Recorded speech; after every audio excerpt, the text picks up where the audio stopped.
네,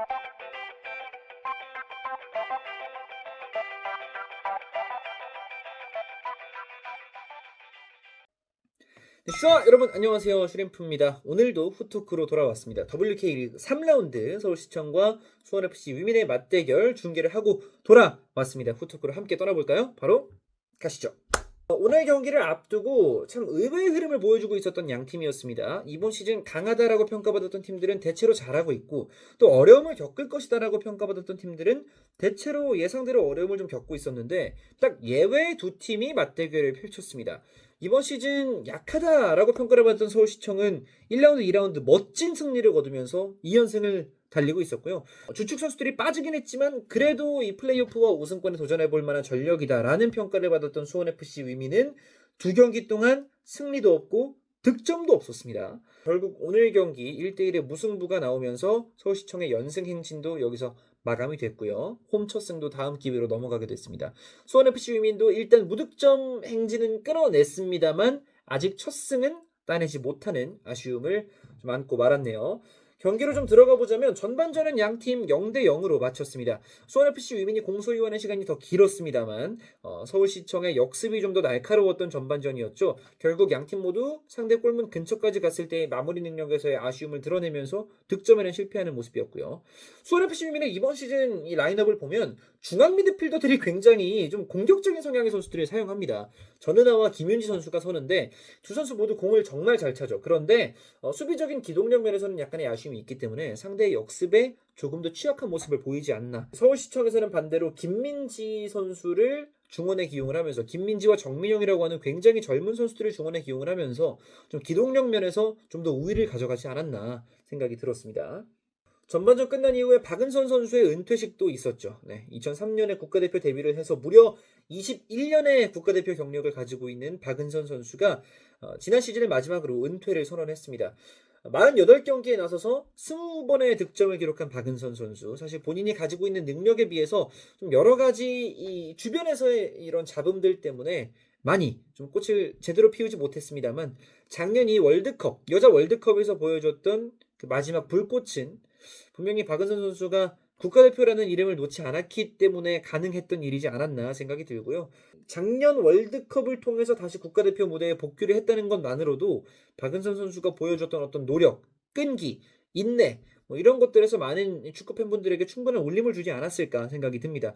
또 한 가지 다행인 것은 이 서울시청이 2연승을 달리고 있는 아주 좋은 흐름일 때 박은선이 홈 개막전에서 은퇴식을 하게 돼서 선수들도 참 좋은 기분으로 레전드에 가는 길을 박수로 배웅해 줄 수 있게 됐고, 또 홈팬들도 참 좋은 분위기 속에서 박은선 선수에게 마지막 인사를 건넬 수 있었다라는 점에서 그것만큼은 정말 저도 중계하는 입장에서 감사하더라고요.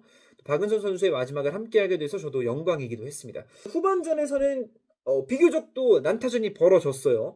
일단 후반전 초반부터 한채린을 앞세운 서울시청의 역습이 좀 날카로웠는데, 결국은 이 한채린의 발끝에서 득점에 시발점이 되는 크로스가 나왔습니다. 심서현 선수가 오늘 경기 약간씩 불안한 모습을 보여줬어요. 분명 공격적인 능력과 공격적인 커팅 능력 이런 것들 여전히 탑급이다라는 걸 계속해서 볼 수 있는 심서현 선수의 플레이 스타일이긴 합니다만, 오늘 전진 패스들이 끊기는 장면도 여러 차례 나왔고, 앞으로 끌고 올라갔다가 혹은 앞으로 튀어나가서 경합을 하다가 경합에서 지고 역습을 받는 경우도 꽤 있었거든요.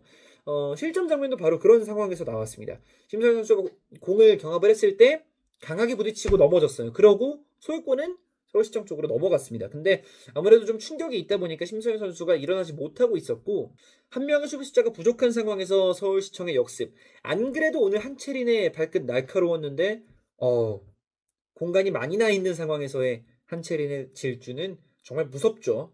왼쪽에서 박세라 선수 앞에서 한 번, 두 번 흔드는데 도저히 박세라 선수가 따라가지를 못하더라고요. 그리고 왼발 크로스, 가운데 비어있는 공간에서 김미연의 헤더. 그렇게 선제골이 터졌습니다.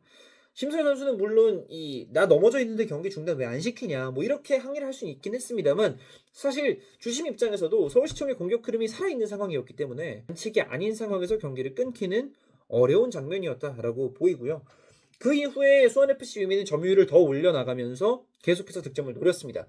아무래도 오늘까지 지고 오늘도 득점에 실패한다면 정말 심각한 이 침체에 빠질 수 있는 수원FC 위민이었기 때문에 조금 더 간절함이 보였던 60분 이후의 흐름이었고요. 그러면서 결국은 이 문미라 선수의 움직임이 결국 득점으로 이어졌습니다. 문미라가 낮은 위치까지 내려와서 좀 득점에 직접적으로 관여하지 못한다라는 아쉬움을 제가 중계 중에 이야기를 했어요. 근데 그렇게 말하기가 무섭게 문미라가 낮은 위치 내려와서 연계해주고 오른쪽 측면으로 이렇게 돌아뛰면서 상대의 측면 수비 뒷공간으로 이렇게 완벽하게 침투해서 들어갔거든요. 그러면서 견제가 안 되는 상황에서 문미라가 원리 크로스를 올릴 수 있는 장면이 나왔고, 원리 크로스 올라간 이후에 박스 안쪽에서 광민영의 실수 그리고 흐른 공을 강채림이 마무리를 했습니다. 사실 강채림 선수도 이 득점이 나오기 전까지 좀 힘든 시간을 보냈죠. 특히나 2라운드 활약이 너무나 좀 맥이 없었다라는 평가도 있었기 때문에 국가대표 선발은 됐지만 강채림의 폼이 언제 올라올까 수원의 팬들은 많이 걱정을 하셨을 텐데, 어쨌든 그래도 약간 모양새는 좀 덜 그럴싸하지만 강채림 선수의 마수거리 골이 나왔다는 점, 일단 위안을 좀 삼을 수가 있는 수원FC 위민이 됐습니다. 반대로 좀 광민영 선수는 실수한 것에 대한 아쉬움이 좀 있을 텐데, 또 워낙 광민영 선수도 멘탈적으로 단단한 선수고 베테랑이다 보니까 잘 이겨내고 그 다음 플레이들 잘 이어나가는 모습이었어요. 네, 그리고 종료 전에 한 차례 또 이야기할 만한 장면이 좀 나왔었죠. 네, 서울시청이 득점을 만들어냈습니다. 네, 코너킥 상황에서 김민지가 머리로 공을 안으로 이렇게 하고 밀어 넣었고, 그 공을 광민영이 한 번 더 헤더를 하면서 결국은 득점까지 만들어냈어요. 그런데 이 장면에서 곧바로 깃발이 들렸습니다. 아무래도 실점 장면에서 빌미를 제공했던 광민영 선수가 직접 결자 해지를 하는 득점을 만들어냈기 때문에 뭔가 더 드라마틱하고 서울시청 입장에서는 더욱더 모멘텀을 얻을 수 있는 좀 득점 장면일 수가 있었는데, 안타깝게도 이 장면이 오프사이드 선언이 되고 말았습니다. 그 이후에 항의가 좀 거세게 나왔어요. 근데 그럴만했던 장면이었습니다. 왜냐하면 이 일반적인 옵사이드 장면에서 우리는 골키퍼를 제외한 최종 수비수의 위치를 보잖아요. 그런데 이 장면에서는 김경희 골키퍼가 골문 비우고 펀칭을 위해서 뛰쳐나와 있었기 때문에 김경희 골키퍼가 아니라 다른 선수가 골문 앞에 서 있었어요. 그렇기 때문에 이 골키퍼가 아니라 다른 선수가 골문을 지키고 있었고, 그래서 옵사이드 판단이 조금 더 좀 헷갈리는 장면이긴 했습니다. 그런데 제가 봤을 땐 정심이에요. 제가 봤을 때는 저도 이제 선을 정확하게 잡은 카메라로 본 게 아니어가지고 말씀드리기 조심스러워서 중계 중엔 언급을 안 하긴 했습니다만, 김경희 골키퍼가 나와 있었고 다른 수원 FC 위민의 수비수들도 일직선상으로 서 있었기 때문에 카메라에 잡힌 선수들 가운데는 광민영 선수보다 뒤에 있었던 선수가 한 명밖에 없긴 했거든요. 그 얘기는 옵사이드라는 거죠. 그래서 전 좀 정심이다라고 봤는데, 사실 서울 벤치 쪽에서도 항의가 나오는 게 뭐 이상한 장면은 아니었습니다. 결국은 항의를 좀 거칠게 가져가다가 홍승용 코치가 퇴장당하기도 했고요. 그런데 이런 장면을 보면서 좀 안타까운 건, 항의할 수 있죠. 그리고 항의를 하면 거칠었을 때 퇴장당할 수 있습니다. 근데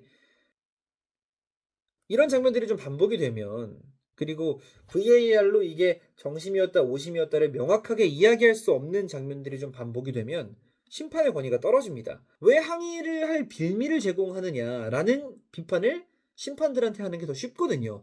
그렇기 때문에 뭔가 어수선하고 뭔가 정리가 안 된 장면이 나오면 심판진을 탓하기가 쉽습니다. 그렇기 때문에 VAR이 없는 환경은 오히려 심판들에게 더욱더 취약할 수밖에 없는 환경이다 라는 생각을 좀 들게 만드는 오늘 경기였고요. 그런 의미에서 만약 예산이 허락한다면 WK리그에도 빠르게 옵사이드 판독을 할 수 있는 VAR을 도입하는 게 더 올바르지 않을까라는 생각을 조심스럽게 해봅니다.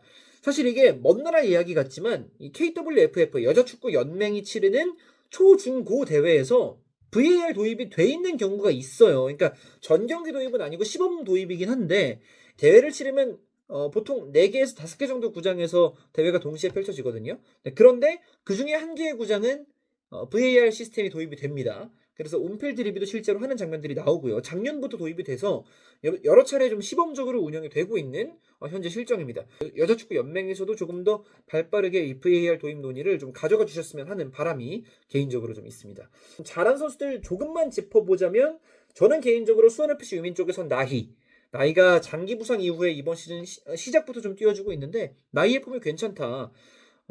득점력이 좀 활발하게 빵빵 터지고 있는 건 아닙니다만 일단 나이가 포스트 플레이 해줍니다. 그리고 직접 드리블 운반도 해줍니다. 나이의 압도적인 피지컬이 언젠가는 또 빛을 발할 것이기 때문에 수원FC 위민의 입장에서는 이 건강한 나이가 계속 선발로 뛰어준다라는 것, 뭐 굉장한 옵션이죠. 네. 서울시청 쪽에서 칭찬할 만한 선수를 꼽자면 역시 김민지가 아닐까 생각이 들어요.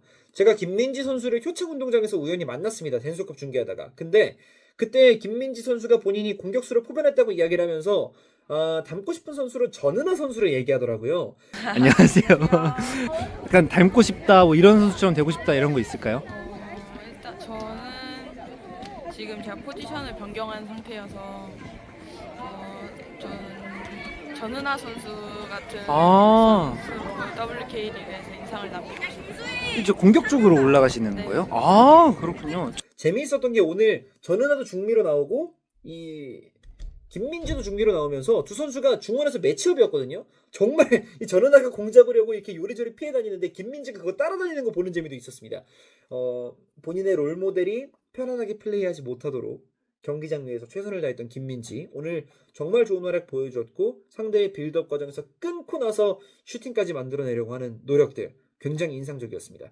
아직까지 볼터치의 투박함이나 스피드 면에서의 약간의 좀 단점들 보여요. 근데 김민지 선수가 근력 운동하고 조금 더 이 기술적으로 보완을 하면 뭐 앞으로 성장할 날이 너무 많이 남아있는 선수다 보니까 더 발전할 수 있을 것이라고 생각이 듭니다. 또 아쉬운 부분을 한 가지만 더 짚자면 수원FC 위민은 최소미 선수가 부상으로 빠져나갔죠. 후방에서 지금 어희진 부상이고요.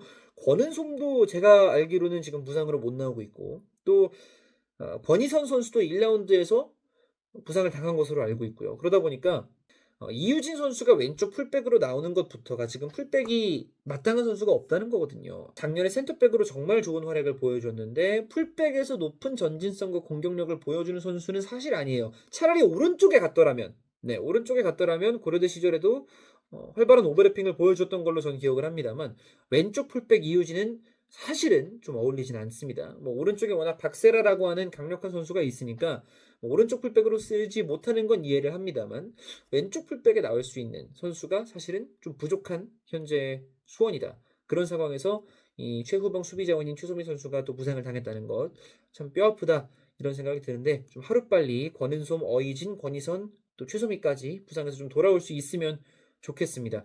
사실 지선미가 나가면서 안 그래도 후방 쪽에서의 공백이 좀 있는 수원인데 좀 아쉽게 됐어요. 추가적으로 이 송재현 선수가 계속 경기를 소화하지 못하고 있는데 이 부분은 좀 확인이 필요할 것 같아요. 송재현 선수가 분명히 지소연 선수가 나가면 역할이 좀 커질 것이다라는 생각을 했었는데 아직까지 이번 시즌 출전 시간 많이 가져가지 못하고 있습니다.